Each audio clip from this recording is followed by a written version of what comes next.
Earth signs, tignan po natin kung ano ang mensahe para sa'yo ngayong araw. Keep in mind po na ito ay general reading lamang, so hindi po lahat ay makaka-relate, so be open-minded. Sa mga hindi pa po nakasubscribe dito sa ating channel, please subscribe na po kayo and pa-like na din po ng ating video. At sa mga nice pong mag-avail ng ating private readings, Lucky Stones and Amulet, makikita nyo po yung link sa description box. Tarot Intentions by Aliana Reyes, Goddess of the Moon. So marami naman sa inyo earth signs ngayong araw is kontrolado nyo naman yung inyong emosyon. But let's see, we have hostilities. Okay, meron dito uubos ng pasensya mo. Parang hindi ko alam kung galit na galit ba sa'yo yung taong to. Ganyan, parang alam mo yon, hindi match yung energy ninyo. Parang makita mo pa lang yung taong to is parang sumisimangot na kagad yung taong to sa'yo. Parang alam mo yung sinisimangutan kanya, ganyan. Parang pagalit, padabog siyang magsalita sa'yo. We have rest and rejuvenation. So, medyo napapagod ka na din sa inaakto ng tao na to. Kaya lang kasi iba sa inyo parang wala kayong magawa. Kaya ang need nyo na lang talagang gawin is habaan po yung inyong pasensya. At yun, huwag masyadong pansinin yung taong ito. We have storm warning. Okay, so ayan, medyo kakaiba yung nafe-feel ninyo ngayon. Yung iba po sa inyo parang sumasakit, humihilab pala yung tiyan ninyo, ganyan. O basta meron kayo nafe-feel sa body ninyo na parang feeling ninyo may hindi magandang mangyayari ngayong araw na to or may kakaibang mangyayari. Hindi naman sa hindi maganda. More on, nafe-feel ng iba sa inyo na parang may kakaibang mangyayari ngayong araw. Or it could be, hindi kayo yan, tignan nyo yung mga alaga po ninyo. Yung mga alaga yung mga pets po ninyo. Kasi minsan kapag may, kunwari, di ba may lindol, ganyan, parang hindi sila mapakali. Ganyan kasi yung mga alaga namin. So, tingnan natin, we have naman po, ayan, hostilities. Huwag kang mag-alala kasi mau-overcome mo ito.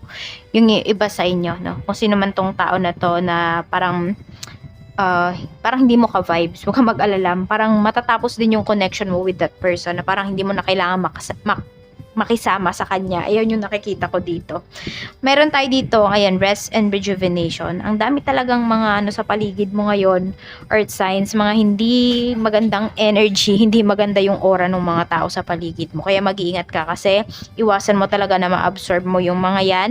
Pagka-uwi mo ng bahay, mag-salt water bath ka o kaya naman is yung tubig na iinumin mo is dasalan mo. Or anything na iniinom mo or kinakain mo dyan even yung iba sa inyo dyan pa lang sa kunwari sa trabaho kayo ganun para maprotektahan nyo yung sarili ninyo. Tingnan natin kung ano pa yung mensahe para sa iyo, Spirit Guide. Ano pa po ang mensahe natin for Earth signs, Taurus, Virgo, Capricorn, Sun, Moon, Rising, and Venus. Uploaded na nga po pala yung inyong 2024 reading. So, tignan nyo po yung inyong Sun, Moon, Rising, and Venus sign para mas kumpleto po yung mensahe sa inyo para sa 2024. Tignan natin, we have cloudy judgment. Ayan, no? Tignan mo. Illusions, unbalanced, distorted. So, follow nyo yung intuition po ninyo. Kasi, pag yung heart nyo talaga, or makikinig kayo sa ibang tao na kung medyo maliligaw kayo ng landas, earth signs ngayong araw na ito. So, ayan po, illusion. So, baka meron kayo ditong mga bagay na, alam mo yun, parang pinipilit ninyo na, ay hindi, maganda yung mangyayari ngayong araw na ito.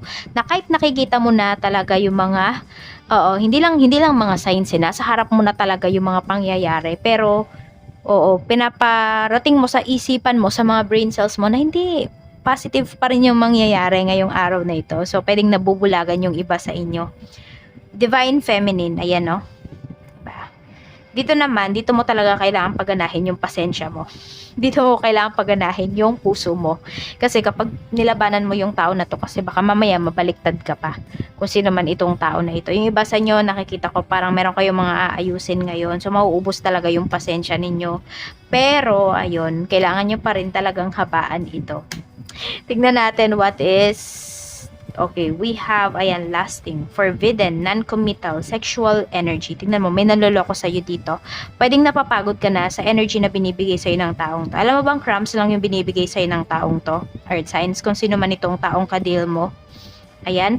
So, more on, nakikita ka niya as, as someone na pwedeng-pwede niya talagang makuha. Kaya, crumbs lang yung binibigay niya sa'yo. So, kailangan maging high valuable man ka dito, maging high valuable woman ka. ipakita mo sa kanya yung standard mo. Ipakita mo sa kanya na you are not easy to get. Yun yung nakikita ko na energy dito. So, we have number 52, 26, 19, 10, 28, and 25. Pag lagi kang masyadong available sa tao na yan, hindi niya papahalagahan yung time niya. Ay, yung time niya. Yung time mo pala, hindi niya papahalagahan. So, tignan natin. Spirit guide. Yung iba naman sa inyo dito, pwedeng more on sa diet yung nakikita ko. Ayan, meron pa nga tayo ditong forbidden. Or could be, pwedeng about yan sa health po ninyo. Nag-cheat yung iba sa inyo pagdating sa health. So, baka meron kayong mga bawal kainin, tapos yun, kinakain nyo pa rin. Tignan natin, ano pa po ang mensahe para sa'yo pagdating sa trabaho. Spirit guide, kamusta po ang trabaho ni Earth signs, Taurus, Virgo, Capricorn, Sun, Moon, Rising, and Venus. Spirit guide, kamusta po? Mayroon tayo ditong Wheel of Fortune pagdating sa trabaho. Meron tayong Three of Pentacles. Mukhang magaan naman yung energy dito pagdating sa trabaho mo. Ayan, no? Yun nga lang kasi ito, dahil sobra kang nakikipag-cooperate, parang ang dami-dami mong mga hinahandle dito. Pero kasi nakikita ko naman sa iyo, Earth Signs, is kayang-kaya mo naman talagang i-handle yan ngayong araw. So, di ba, we have victory here. So, pwedeng, yes, meron kang mga ka-groups dito, meron kang mga katrabaho na hindi mo talaga makasundo. Pero, yun, makakayanan mo pa rin naman at matatapos mo pa rin naman yung araw na to. Na hindi sumasabog talaga yung energy mo. Okay? Na wala ka namang masasabing masasakit na salita towards sa mga taong ito. So, tignan natin. Ayan, maganda. We have Wheel of Fortune. Papabor naman sa'yo yung ilang mga sitwasyon dito pagdating sa trabaho. Sa negosyo naman, we have Six of Wands. Meron tayo ditong 5 of Wands. So, napaka-competitive po ninyo. Pero alam mo, hindi ko alam kung may sinalihan ba kayo dito na contest, ganyan, pagdating sa business po ninyo. We have the Lovers. Napapansin kasi talaga yung negosyo ninyo dito. And also, parang may gusto makipag-partnership sa'yo dito pagdating sa business mo. Or could be mga resellers to. Hindi ko alam kung ano yung binibenta ninyo, Earth Signs, pero ayan po. May mga tao dito na magpapakita talaga sila ng interest pagdating sa negosyo mo ngayong araw na to. Or could be, pwedeng madami kang mga magiging kliyente na mga magjowa o kaya mag-asawa ngayong araw na ito. Tignan po natin pagdating naman sa pera. We have Three of Wands.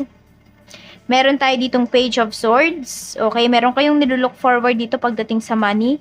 We have the Tower. So, meron dito, magkakaroon kayo ng, diba we have Wheel of Fortune, tapos meron tayo ditong the Tower kasi. So, biglaan po itong parang kikita kayo talaga ng malaki.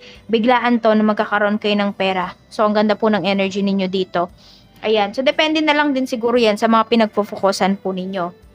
Pero maganda yung pinapakita sa inyo dito ni Universe pagdating sa pera nyo. Earth Signs, ayan no.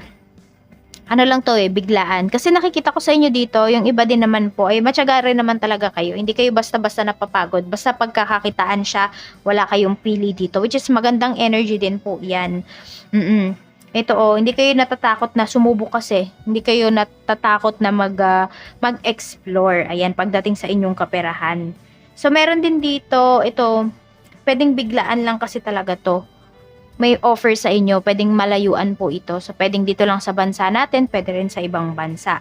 Sa mga single, we have Page of Pentacles. So, pwedeng may kinikilala kayo dito, Earth Signs, ayan. So, magaan naman yung energy at yung tao na to is gusto din naman talaga niya na makilala ka. Okay, so sabihin natin, nagiging vulnerable din naman siya sa'yo. We have Strength para naman sa mga magkarelasyon. Ayan, so dito naman pinapakita yung katatagan ng inyong relasyon ngayong araw. So makikita nyo talaga kung gaano kayo kahalaga sa person po ninyo ngayong araw na ito. Ace of Wands, mukhang may effort talaga na gagawin itong person mo pagdating sa inyong relasyon, pagdating sa'yo. Ayan, meron ka makikitang efforts dito.